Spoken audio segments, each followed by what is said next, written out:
Live, the news on NBC6 starts now. A school shooting setting off anguish in South Florida and across the country. It's devastating. I'm sick to my stomach. A killer turning a place where students were supposed to be safe into yet another symbol of heartbreak and horror. Oh my God! Oh my God! With brutal efficiency, shooting and killing multiple kids while other students dove under desks and hid. As soon as we heard the shots, we're like, this is a real thing. This is like what you hear about on TV. Officers rushing in with rifles drawn, the frightened faces of students crying as they were led out in a line, hands up. We heard a whole bunch of gunshots and people were falling. Like the rest of the nation, so many of you struggling with a single question: why? Good evening, I'm Jackie Nesbro. And I'm Keith Jones. The news on NBC6 at 11 starts now. A much-awaited FIU pedestrian bridge collapsing. It sounded like a huge explosion. It was awful. The huge structure crumbling down over a busy crossing, crushing cars and killing people. I saw the most terrifying view of this bridge collapsing I saw a black car right in the middle. Rescue workers pouring over the rubble, working to free trapped drivers. We were able to save many lives today. And a live look at the scene of that tragedy as we come on the air tonight. Welcome to the revolution. On February 14th, a gunman came to our school, Marjorie Stoneman Douglas High School. I could barely see out my eyes because I was crying tears and blood at the same time. I would give everything to have one more day, one more hour, one more second with the sweetest boy in the world. We were the lucky ones. Our kids came home to us and our children were able to have their voices heard. For me, I would like to not worry about dying and focus on math and science and playing basketball with my friends. I've learned to duck from bullets before I learned how to read. And we know that we have 7 short years until we too have the right to vote. How much Marco Rubio took for every student's life in Florida.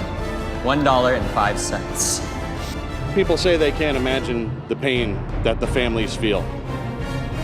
And all I need to say to our political leaders and the legislatures that are empowered to make a change is you should imagine our pain. You have chosen death. Yes, I am a Parkland survivor and an MSD student. But before this, I was a regular black girl. And after this, I am still black and I am still regular. And I will fight for all of us. My grandfather had a dream. I have a dream that enough is enough. Fight for your lives.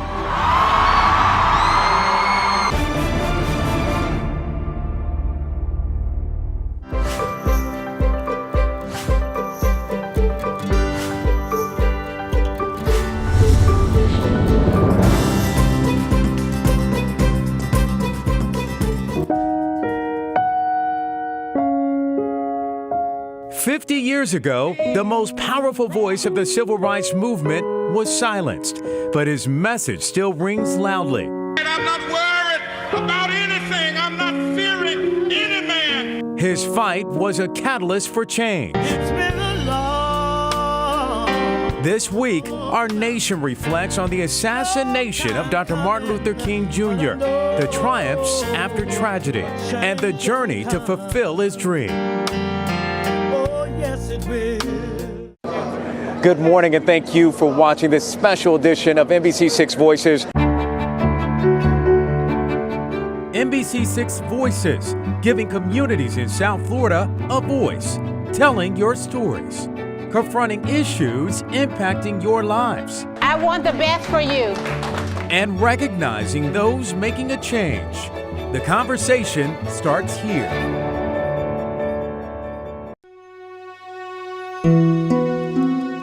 As we come on air tonight, Stoneman Douglas students preparing to return to class a little more than 8 hours from now. 2 weeks since the shooting, known simply as Parkland. All new at 11, 2 stories of love and compassion you'll see only on 6. I feel ready to get back to a normal routine, to see my friends, to see my teachers, just ease back into normalcy.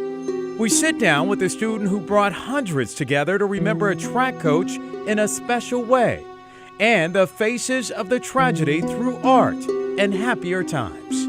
I think we're all connecting to these families, and we want to help in any way possible, and that's what I'm trying to do. Now at 5, a community on edge. We're asking everybody to stay inside right now. After a killer strikes again. We need to talk to everyone who heard anything about this time, who saw anything that they may deem suspicious. Tonight, police on the hunt after a 4th victim loses his life. NBC6 covering the Tampa serial killings. Right now at 11 and across South Florida, people stressed, exhaustion sitting in. A lot of damage, a lot of water damage.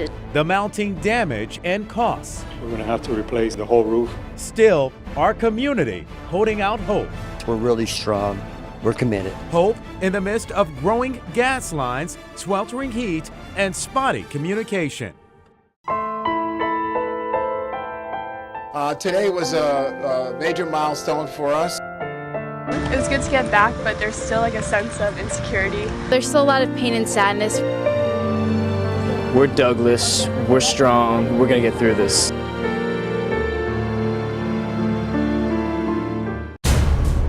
A community shaken to its core. A mother suspected of killing her innocent daughter with her own hands.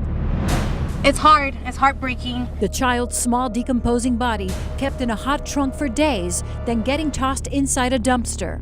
When he tried to make space to put his garbage, that's when he felt the little hand. The vile crime, one detectives are calling cruel and heinous.